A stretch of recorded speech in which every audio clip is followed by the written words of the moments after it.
Jawahar Nagar ACP Chakrapani circle inspector Saidulu SI Ramu తెలిపిన వివరాల ప్రకారం బాధితుడు ఎం సుధీర్ కుమార్ 28 సంవత్సరాలు గార్డెనర్ గా పనిచేస్తూ యాప్రాలోని భగత్ సింగ్ నగర్ లో నివాసం ఉంటున్నాడు.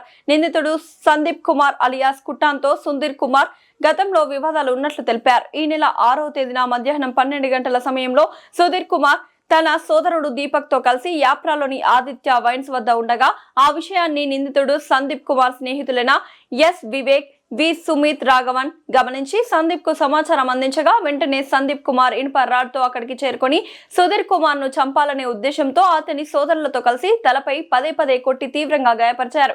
తీవ్రంగా గాయపడిన సుధీర్ కుమార్ ను సికింద్రాబాద్ గాంధీ ఆసుపత్రికి తరలించగా జవహర్ నగర్ పోలీసులు ఆసుపత్రిలో అతని వాంగ్మూలాన్ని రికార్డ్ చేసి బాధితుడి ఫిర్యాదు మేరకు CR number 1127/2026 you by section 109/1 RW 35 BNS కింద కేసు నమోదు చేశారు.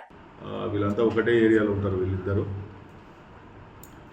అయితే ఆ సంఘటన మనసులో పెట్టుకొని మధ్యాహ్నం నిన్న అందాదా మధ్యాహ్నం 12 గంటలకు ఈ సుధీర్ కుమార్ కాంప్లైంట్ తర్వాత అతని ఫ్రెండ్ ఇంకొకతను ఇద్దరు అక్కడ మన ఆదిత్య వైన్ షాప్లో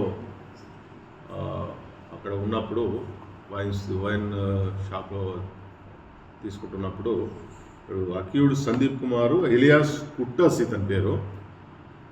ఈ మార్నింగ్ జరిగిన ఈ వివాదాన్ని దృష్టిలో ఉంచుకొని అతని మీద కక్ష పెంచుకొని అతన్ని ఏదో ఒకటి చేయాలని చెప్పేసి ఒక రాడ్ తీసుకొని వచ్చేసేసి అతని రాడ్తో ఇనుప రాడ్తో అటాక్ చేసిండు.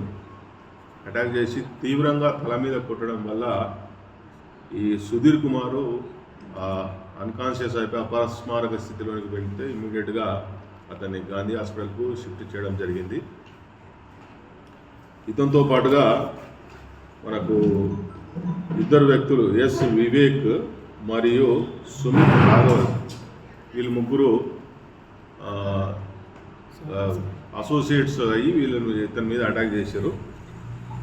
తర్వాత అక్కడ గాంధీ హాస్పిటల్కి వెళ్ళి ఎస్ఐ రాము అక్కడ పోయి స్టేట్మెంట్ రికార్డ్ చేసి ఈ అటెంప్ట్ మర్డర్ కేసు రిజిస్టర్ చేయడం జరిగింది.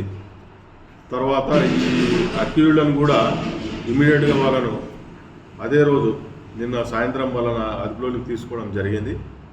అదుపులోకి తీసుకొని వాళ్ళ ఇంటరాక్షన్ చేసి అయితే కారణం చిన్న పెట్టి ఇష్యూలో గొడవ జరిగినందుకు ఇతను అటాక్ చేసినట్టు తెలుస్తూ ఉన్నది. ఈ ముగ్గురిని కూడా మేము అరెస్ట్ చేయడం జరిగింది. అరెస్ట్ చేసి మేజిస్ట్రేట్ గారి ముందు ప్రవేశపెట్టడం జరిగింది. వీళ్ళందరి మీద ఈ ముగ్గురు మీద అటెంప్ట్ మర్డర్ కేసు రిజిస్టర్ అయింది. తర్వాత వీళ్ళది రౌడీ షీట్ కూడా మేము రెడీ చేసి ఓపెన్ చేస్తూ ఉన్నాము. ఈ విధంగా చట్టాన్ని తమ చేతుల్లోకి తీసుకొని భౌతికంగా దాడులు చేస్తే మేము జవహర్ నగర్ పోలీసు వారికి కఠినంగా వ్యవహరించి వాళ్ళ మీద కేసులు కూడా కఠినంగా విధిస్తాము. అదేవిధంగా జైలు కూడా పంపడం జరుగుతూ ఉన్నది. అందువల్ల ఎవరైతే వీళ్ళైతే సంఘ వ్యతిరేక శక్తులు ఉంటారో వీళ్ళ మీద కఠినంగా వ్యవహరిస్తాము. కాబట్టి ఎవరు కూడా చట్టాన్ని తమ చేతిలోకి తీసుకోకుండా వాళ్ళకి ఏమన్నా ఇష్యూస్ ఏమైనా ఉంటే వాళ్ళు పోలీస్ స్టేషన్కి వచ్చి వాళ్ళు పోలీస్ స్టేషన్లో కంప్లైంట్ చేయాలని మేము కోరుతూ ఉన్నాము. అదేవిధంగా ఈ విధంగా వ్యవహరించే వాళ్ళ మీద కఠినంగా వ్యవహరిస్తామని చెప్పేసి హెచ్చరిక కూడా జారీ చేస్తూ ఉన్నాం.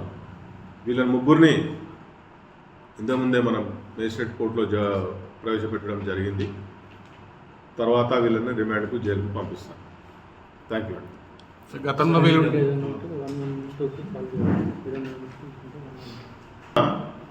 ప్రజలకు ఏదన్నా కంప్లైంట్స్ చేయాలనుకుంటే ఇమ్మీడియట్ రెస్పాన్స్ గురించి అని చెప్పేసి మీకు అందరికీ తెలిసిందే. ఎస్టర్డే నిన్న మా డీజీపీ గారు తెలంగాణ డీజీపీ గారు గౌరవ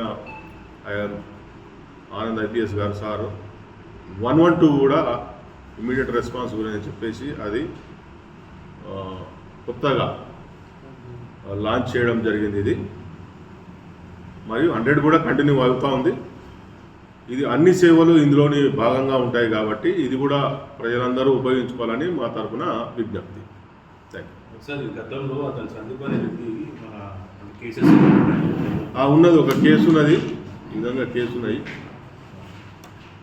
కొట్లాట కేసు ఉంది. ఇంతకుముందు కూడా కొట్లాట కేసు ఉంది. అందువల్ల ఇతని మీద రౌడీ షీట్ కూడా ఓపెన్ చేస్తున్నాం, ముగ్గురు మీద రౌడీ షీట్ ఓపెన్ చేస్తున్నాం.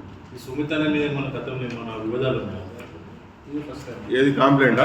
అంటే సుధీర్ కుమార్ సుధీర్ కుమార్ దెబ్బ తగిలిన ఆయన, అవును సార్, దాని మీద ఏమన్నా ఉన్నాయా? అతని మీద ఏం లేవు.